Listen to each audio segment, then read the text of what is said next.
Hello, I'd like to welcome each of you to another edition of the Wright Experience. I'm Dr. William T. Wright Jr., the founder and host of this show. Tonight's episode is the 82nd episode of the Wright Experience. It is also going to be the last episode that we'll do in the 2022 calendar year.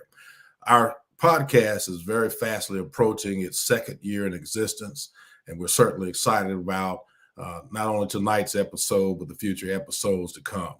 Tonight, I've been fortunate enough to have as a guest one of our most prominent superintendents in the state of South Carolina. He's doing some amazing work in a district that is actually the neighboring district to the district that he grew up in.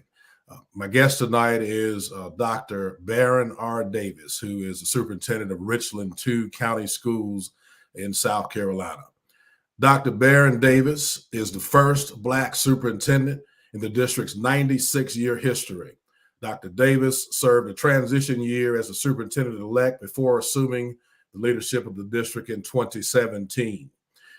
In one of his first tasks as superintendent, he created and laid out his vision in a strategic plan for partnering with families, staff, and community to make Richland 2 the premier school district. Discovering his passion and purpose early, Dr. Davis has been a trailblazer for public education for over 2 decades. Using personal experience dating back to growing up in public housing, he assesses needs and creates innovative structures to achieve goals of equity and excellence. He has made increasing recruitment and retention of male teachers of color a priority by launching the Premier 100 initiative. About 8% of Richland 2's teachers are male and minority. Nationally, however, that number drops to less than 2%, despite the rising percentage of students of color that public schools serve. In keeping with his focus on innovation as a principal practice for the district, Dr. Davis, during the time he was assistant superintendent, also spearheaded the district's membership and renewal into the Digital Promise League of Innovative Schools.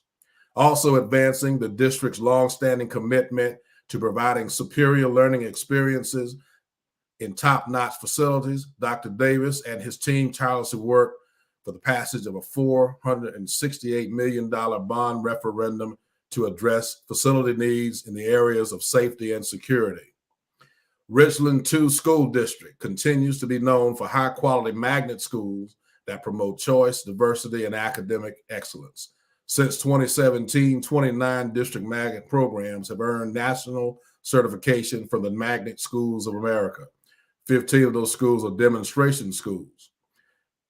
A $11.2 million MedPro 21 Healthcare for Caring Community grant is also aiding the district's development of 4 school-wide magnet programs designed to reduce and prevent minority group isolation and increase socioeconomic diversity.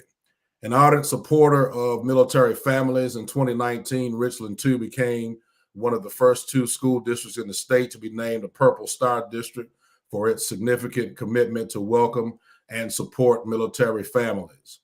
During his educational career, Dr. Davis has served as a successful leader in rural, urban, and suburban school systems where his schools were recognized for closing the achievement gap, increasing graduation rates, and increasing advanced placement participation rates.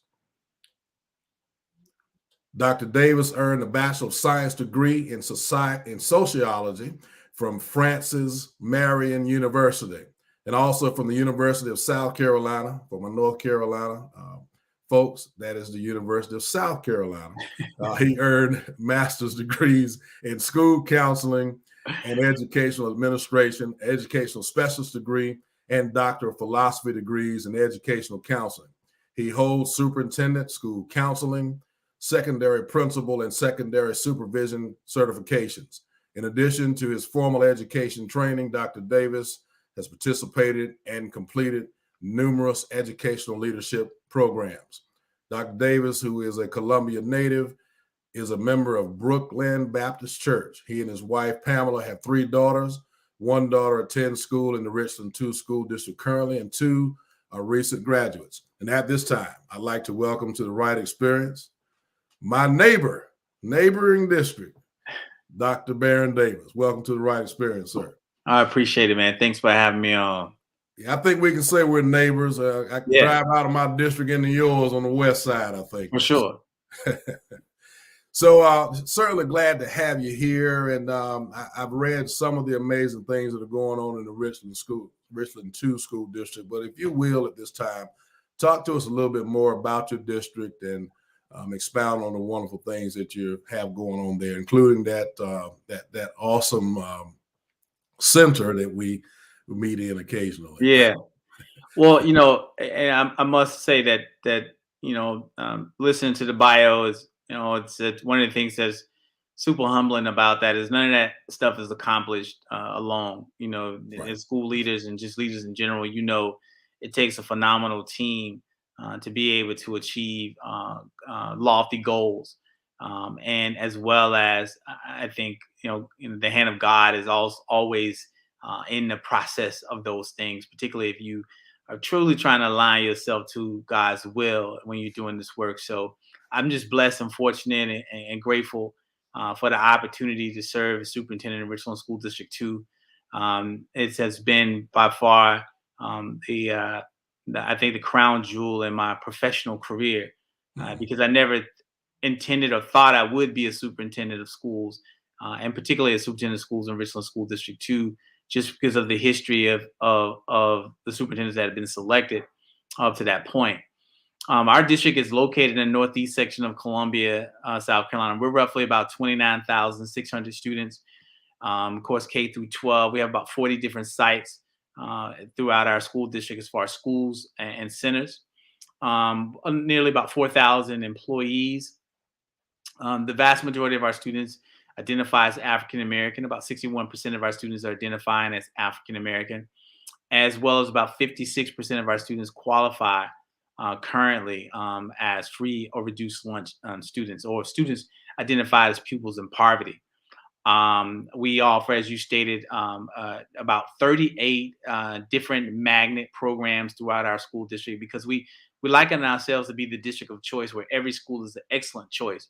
And so we try to provide our students with a premier educational experience by providing them an opportunity to maximize their gifts and talents and finding a particular location that allows them or aligns with those gifts and talents, so that they can truly get a platform for those talents, putting them in a position to be global citizens of tomorrow, prepared to lead and excel. Our R2I2 Center that you're speaking of is one of our facilities that allow us to have something a little bit more advanced in what we call a technical school. I think technical schools are great. We wanted to try to create a professional kind of a CAPE school opportunity, a school learning experience. So students there are learning about Apple app development. They are doing next energy engineering. They're doing programs like advanced manufacturing, where they're studying or learning how to use software such as CATIA in designing of products. So CATIA is a software that industry experts at Boeing and Porsche, Husqvarna, places like that, our students are using that technology and familiarizing themselves to really be cutting edge in the career and technology educational field. Along with our students who are in our next energy fuel cell, they're building a fully electric vehicle. They're partnering with schools around the country and the synagogue and developing photosynthesis of solar powered printers, cisterns for water, all types of things. And so we're extremely proud of the work that our students are being able to do at our center. So that sounds like some amazing work going on in that school, and what a beautiful facility it is. And so you mentioned also some work about magnet schools and so forth. And so in some districts, that work is done to increase the population, maybe in underpopulated schools, or at least as a caveat to try to get those magnet programs in place. Was that the case in your district, or what led the movement to magnet school creation? Several superintendents prior to me, Dr. Hefner, Steve Hefner was superintendent of Richland too, and I'd give Dr. Hefner the credit for really bringing and implementing magnet programs along with that board at the time into Richland too. I think the purpose or the reason behind it has kind of fluctuated. Right. Some of it was to keep certain populations of students at a particular school and not for them to leave. Okay. And some was to draw students into that school as a magnet to bring them in.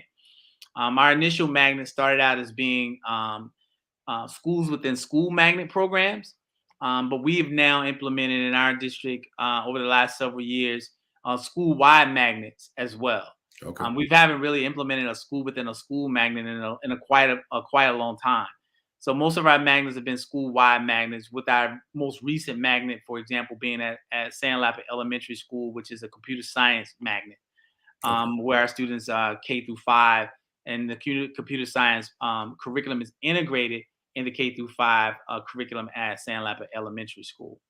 And so, in addition to our long-standing school within a school magnet programs, we've developed several school-wide magnet programs, and I think it just gives again our students and their families an opportunity to find an educational experience that they think best aligns with their students' natural gifts and abilities, and creating a learning experience where we hope is premier, but one that truly engages the student in the learning experience, and hoping that that experience then is transferable to the real world once they graduate from Richland too.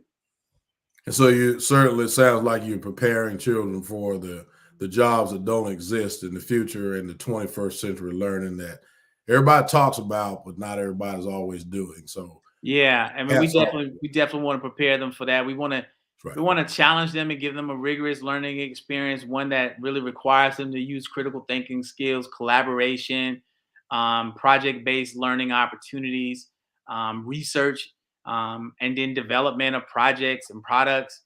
We want to give them the whole full gamut of what a real world experience, what the real world is going to require them, or ask of them once they graduate from high school, whether they go to a 4-year, 2-year college, military, or directly to the world of work. You ought to be commended for that. You see, an alpha man can actually uh, compliment on positive things from an omega. How about that? I appreciate that.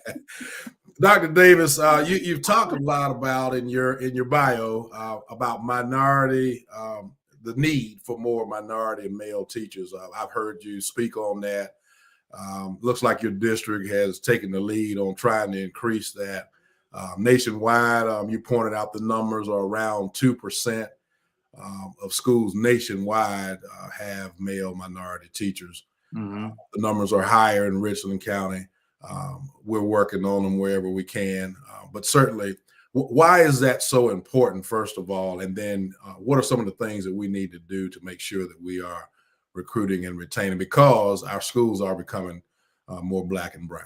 Well, I think when you start right there with that statement, Yeah, schools are public school is becoming more populated with students who identify as African American or Latino, or students who identify as your historical minority members of of demographics, right? sure. And so the teaching population is doesn't reflect that at all. And we wanted to create a really diverse and dynamic teaching force of men of color, to African American males in particular, who bring in the cultural experiences that I think many of the students can relate to. The data is very clear in as far as the impact of when students have a teacher, particularly at the elementary level, where there's a cultural match. There's a teacher of the same ethnicity and cultural background. You see that students' aspiration for college increase. You see discipline decrease. Um, you see more engagement and connection to the educational experience. I think because sometimes so many students go through the educational experience with a cultural mismatch. And so we want to try to give all of our students regardless of their ethnicity, their sexual orientations, or their religious beliefs and backgrounds, geographics, whatever.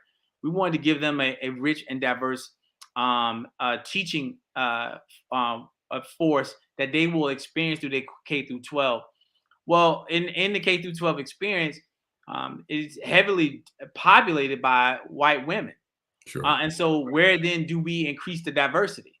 If we want to be diverse, how do we do that? And the way we do that was identifying where we had the least representation at, which was men of color, Black men, were least represented in the teaching force. And so that's where we put the emphasis at, and identifying and building that dynamic workforce by recruiting Black males to the field of education. The challenge, though, William, is that for many of us, we are actually recruiting them back to a space that may not have been the best place or experience when they were growing up. Oftentimes, men of color, Black males in particular, we sometimes can be viewed as less academically inclined or having academic deficiencies. We can have seen as having behavior deficiencies. We may have been over disciplined, placed in special education. And so you're now asking to bring people back to that environment that they may not have had a very positive experience, which is unique for Black males to do that. But it still require, I think, a need to have them there. This allows us, one of the things we wanted to do is really try to create a community feel. And I think that's one of the challenges that you do once you get them there. You definitely have to value them. You value all, but you really want to encourage them to be authentic and who they are as men, Black men. And so you want their cultural experiences brought into that space. You want to give them an opportunity to that they can see advancement and growth in that space as well. You don't want to relegate them to disciplinarians or coaches only. You know, a term I coined, the Black boy whisperers. You know, where you send all the disruptive students on the hall or in the grade level to coach so and so or to Mr. So and so who's the disciplinarian. We don't want to be disciplinary. We want to be intellectual giants. We want to be curriculum developers. We want to be think partners and critical thinkers when it comes to how to develop and policies and curriculum and system change. We want those same experiences like everyone else and see an opportunity for advancement.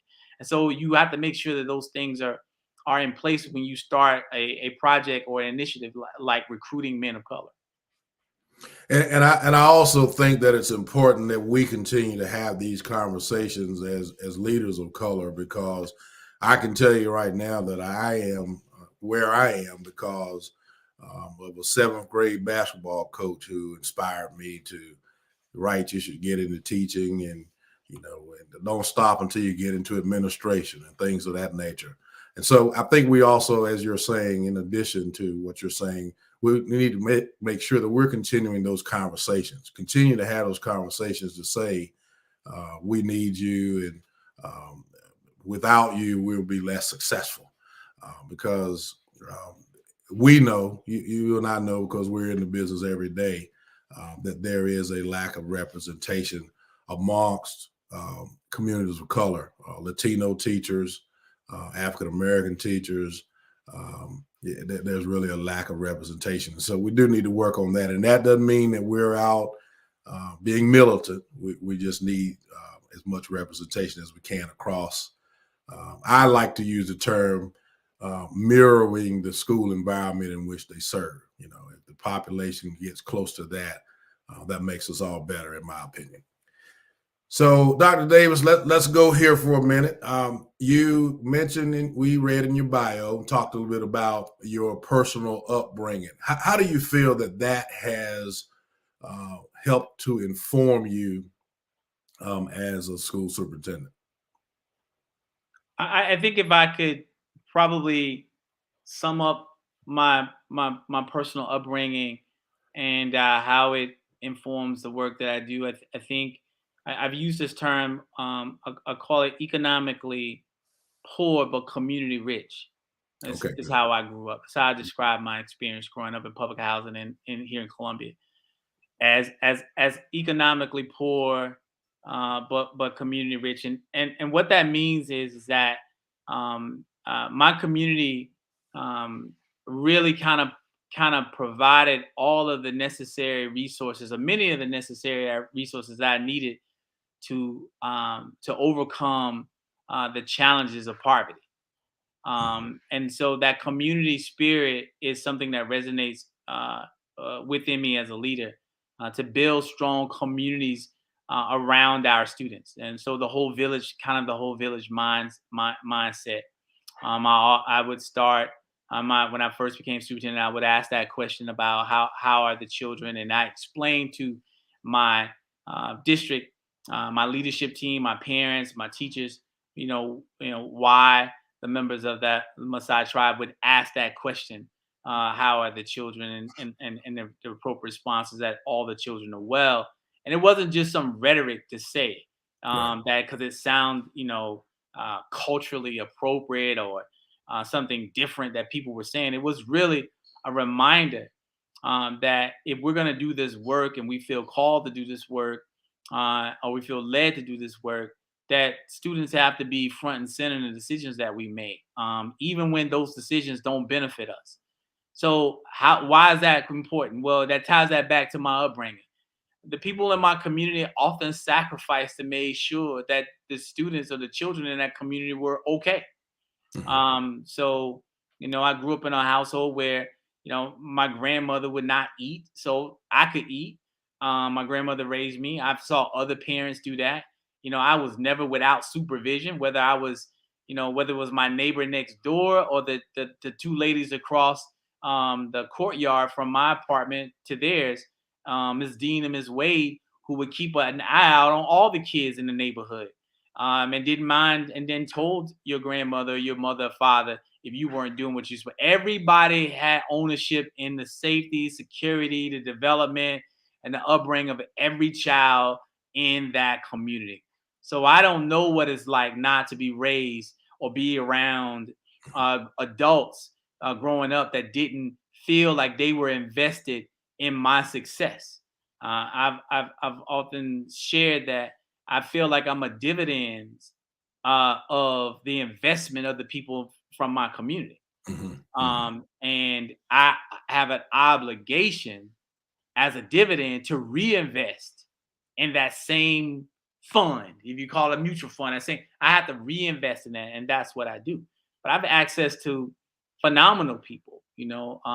I've told. I used to walk to school in high school, and Miss Essie Bolden lived on my uh, her house was on my walk to school every morning. And so, Okay. who's Essie Bolden? Essie Bolden is, Charles Bolden's mother, astronaut Charles Bolden's mother. That's who Uh-huh. she is.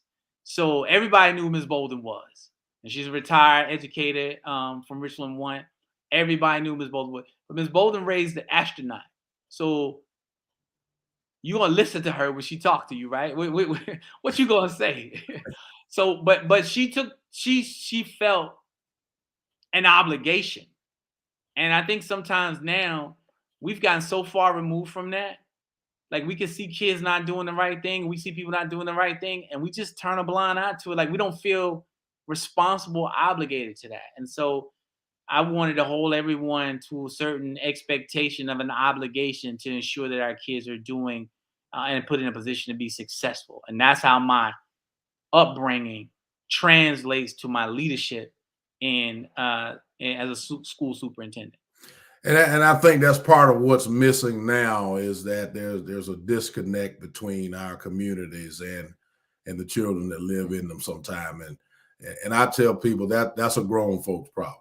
We've got to get back to embracing our children as communities. And very recently, I made a speech and I invited some folks to become village ambassadors. So that's really the work that you're talking about. That Miss Bolden, and look, man, I could give you 7 or 8 names in my community. Same thing. And I grew up in a 2-parent household, middle class household, but I still have people in the community that embraced me and made sure that when I wasn't around mom and daddy, I was still doing what I needed to do. And like you said, Miss Bolden raised an astronaut, but she also raised a very successful superintendent by dropping those nuggets in you. And so I think part of our thing is we gotta invite people to reconnect for sure. Yeah, that's great insight. Thank you for that insight, Dr. Davis. So let's pretend for a minute that you have the opportunity, as I know you do, practically every day, to interview or mentor someone who is brand new into leadership, who aspires to be a superintendent, perhaps in Richland too, when Dr. Davis is retiring and going on to that next thing. What advice would you give those folks? I think it'll be the advice I give a lot of leaders is really strive to be as authentic as you can as a leader. Mm-hmm. Authenticity is definitely a superpower, and you're the most successful you that you can be, and you'll never be as successful being someone else as you are trying to being yourself. So being authentic is something that we continuously should be striving for, and it's not a situation that I don't think in every situation you will achieve it, but you have to work toward authenticity. So you got the perceived self and the actual self, and trying to align those things as best you can in all situations really helps you with your authenticity. I would say that you got to have courage in today's leadership roles. You better have some courage, and so courageous leadership is not in abundance today. So one of the things you want to stand out on as a leader is then be courageous, which is not an absence of fear. I deal, I deal with things that I'm worried about. I have some fear about from in certain areas and in certain parts of the work, but you still got to be willing to make the tough decisions, right? And it's not always the popular decisions. I was just having a conversation with one of my frat brothers, a pastor, and we were talking about roles and leadership and examples of leaderships of the Bible. And I was like, it's like I don't want to be a Pontius Pilate type of leader, right? He's a man that absolutely knew a person was guiltless, but because the people wanted him crucified, he did it, and he washed his hands of it. We got too many leaders that lead like that. They lead for popularity, and they lead out of fear of doing the right thing, because someone may not agree with it. So they'll do the wrong thing as long as it's an acceptable action and popular. So you gotta be courageous in the work that you do, and then the last thing is you gotta stand on the truth, not just the truth about what the information you receive, but whatever your truth is, you need to know it, and you need to be able to stand on things that are true. You should be comfortable being unsuccessful making your decisions. You should never be comfortable being successful making other people's decisions. So Oh, and there are too many people who will, accept accolades and awards and recognitions for leading or making decisions based off of what other people wanted them to do, and never comfortable making their own decisions and not being that way. So I would definitely say authenticity, courage, and truth, and as a plus one, I would say be as politically aware and astute as you can in today's public education arena, because it's highly political, and a lot of the stuff that you're learning in school, whether it's about budgets, whether it's about curriculum and instruction, those things are going to be important, but they're not going to be as important as your ability to be able to maneuver in this political arena that is going to be required of you, whether it's on the state level or the local level. You definitely need to be able to have the ability to do it and withstand some nicks and bruises in your armor. I'm gonna have to borrow some of that. That's great stuff. And so we don't want to be a pilate pilot. We want to be more of a pilot. Yeah, what for I'm sure. what I'm hearing.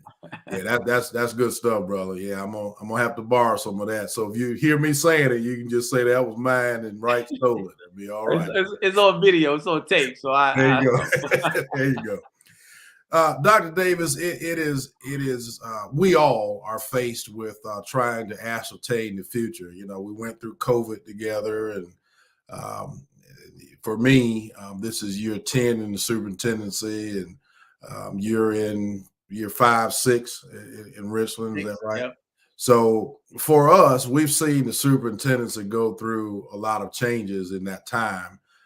We were kind of plugging along, and we knew that we, at some point, we're most likely going to have to go to remote learning. And some of us did it in spurts, but we were kind of forced into it over COVID. And now that we're out of it, you know, we don't want to put that back in the box. We want to continue to use that to enhance learning like we should. But moving forward, next 5, 10 years, what are some of the things that you think are critical to the future of public school education and it being successful moving forward? Definitely the redesign of public education is long overdue. Sure. And the traditional way that we look at how a student receive their educational experience is antiquated, and just long overdue for overhaul. And I think COVID really put a magnifying glass and really amplified the need for that. And even after COVID was over, or as we're still going through it, we automatically, almost like elastic, we snap right back into doing things the traditional way, almost natural, like muscle memory, and forgetting all the ways we stretched ourselves to really try to accommodate students at different places and spaces in this journey or this experience that they have. And you'll hear me refer to education as an experience, not as some finite thing. I don't think your educational experience ever ends.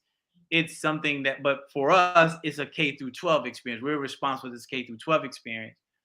So I think we really have to really start identifying some how we get how we improve it and get serious about doing it. I think the other thing is another thing is we're not going to recruit our way out of the teacher shortage and the teacher shortage crisis in the nation, and so we got to figure out how this shortage is going to impact how students experience or learn, or how curriculum and instruction is delivered to them. Um, because I don't see that happening anytime soon. There are not enough teachers coming out of college, teacher preparation programs, and even if we were able to certify everybody that had a degree, most people don't want to. Many people don't want to go into the field. Right. We've spent so many years beating down the profession that is not revered as a highly regarded professional um, um, space or place, right, or job, career. And so we're gonna have to overcome that some sort of way. And I see that as one of our biggest challenge, immediate crises that we're gonna have to address for our profession to continue to thrive and for us to put kids in a position to be very successful. And it's so critical time right now for that. And as each school year goes by, I think you're exactly right. For a while, those challenges will potentially become greater, and we've got to continue to be innovative in the way that we serve children, because children deserve to be served and given the opportunity to be successful for sure. Yeah, and I think the positive to that though is Right. if you come in with the right mindset Sure. as an educator or a leader, I mean the pasture is green and it's wide open. That's right. So innovation is going to really be embraced, and people who can, I don't like to say think outside the box. The people who refuse to get in the box are going to be the ones that are going to really stand out. The box doesn't exist. So there's still an example from the Matrix. You don't plug in to the Matrix, or have the ability to unplug and plug into the matrix. But don't get stuck in the matrix where you can't see things for what they truly are. So the pasture is green, the opportunities are there, the ability to collaborate with other industries are there, the ability to collaborate across the country and globally is there. Don't get so stuck in your way of doing things that you don't realize and recognize that there are awesome opportunities that exist if we just simply leverage innovation to be able to accomplish them. So it sounds like I really hear you saying that this is one of the best times to become an educator and work in the field because of the innovative opportunities. Is that what I'm hearing you saying? I think for individuals who truly feel like education is a calling for them, Okay. absolutely, Okay. right? Because you got to realize that the real work in advancing education doesn't happen in 180 days of school Mhm. and from 7:30 to 3:30. Right. Like the real work in advancing education happens outside of that time. Okay. Yeah.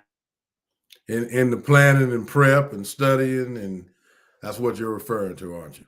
The planning, the prep, the studying, but more so the opportunity to really um, educate other people on, the importance of this educational experience to make the connections that you need to make in order to advance the field, um, to build relationships with students outside of the classroom. So at their events, at church, in the communities, neighborhoods, things like that. That's when a lot of the work happens outside of that you know, standing in front of the classroom or being in the hallway on duty as an administrator. That's not really when the work gets done. Exactly. That's just the duties. But the real work gets done outside of that. Absolutely. So, Dr. Davis, is there anything that I've left out that you would like to share with our audience at this time? Um, I've never really thought about what I could share with them, but I would just say, it depends on the audience that's listening. And I would say for our educators that are Mhm. listening, continue to strive to be the best version of who you are and who you can be as an educator. I would say see yourselves and your position larger than what a title is, Mhm. because you're Mhm. truly educating. It sounds cliches, but it's not. You're definitely educating the future generations. And Right. I've experienced it. Students who have gone on and come back, who are attorneys and physicians and police officers. Sure. You're giving them an opportunity. You're giving them a chance. And so continue to fight the good fight for students, all students, so that everybody has a chance at fulfilling and developing their gifts and talents. And for people who support educators, continue to support them and encourage them, hold them up, give them that special place of reverence that we give to other professions, because we are all part of one village, and we all got responsibilities. We send them to the healer when they're sick. We send them to the pastor when they need spiritual inspiration. We nurture them as parents and give them values, but we also send them to someone to educate them formally. And so everybody's got an important role. Respect those roles, um, as we do as educators respect those other roles, so that our students get that very well-rounded educational experience that they deserve. I heard someone say very similar to what you're saying, that we send them to the preacher for spiritual guidance, we send them to the doctor to get healed, and we send them to the teacher to do all three. So I don't know. Sometimes our roles are a multiplicity of responsibilities for sure. Dr. Davis, if you'll hold on with me for just a minute, we'll come back and close out the show. My guest, first of all, I'd like to say to the Right Experience audience, thank you for making 2021 and 2022 now actually very successful years in the plight of the show. We have over 500 consistent followers of the show now, and that list is growing just about every day. Thank you for helping us spread the word about the work that we're trying to do, bringing the very best leaders, focused primarily on education. But of course, as you all know, we've also had leaders from other disciplines, and we'll continue to do so moving forward. Like I said, we're February 2023. We'll be celebrating our second year in existence. We're going to do some special anniversary edition shows during that month. Also, next month, we're going to have some school board leaders and different folks up here. Our very next guest, January 12th, will be a school district board chair from the state of Texas. We are also continuing to book shows right now for January, February, and March of 2023. And if you know folks that would be an advantageous benefit to our show, just as Dr. Davis is tonight, please, by all means, let us know. Our goal is to grow this show and its impact on the community across the nation. And I appreciate you for being a part of what we're trying to do. Dr. Davis, my friend, thank you so much. I know that during the holiday season, I know what we all are trying to do, rest, relax, and recover and get ready for the new year. So for you to take time out during that time and be a part of this show, I do appreciate you doing that. I know what I was doing earlier today, so I know that we all are trying to rest and relax and recover and plan for the new year and the things that are to come. So thank you for taking time out to do that, and certainly wish the best of happy holidays to you and your family and everyone. Happy holidays to you and your family as well, Dr. Wright, and to all your listeners and followers. The same to them. And remember to take care of yourself and spend some time doing some self-care. Schedule it and book it and pay for it and try to take care of yourself, not only mentally, physically, and spiritually as well over this holiday break. Thank you. And to the Wright Experience audience, happy holidays, happy new year in case we don't see you until the other side on 2023. And by all means, as Dr. Davis has alluded to so very, please take care of yourself and stay safe. And we'll see you in the new year. Thank you and good evening.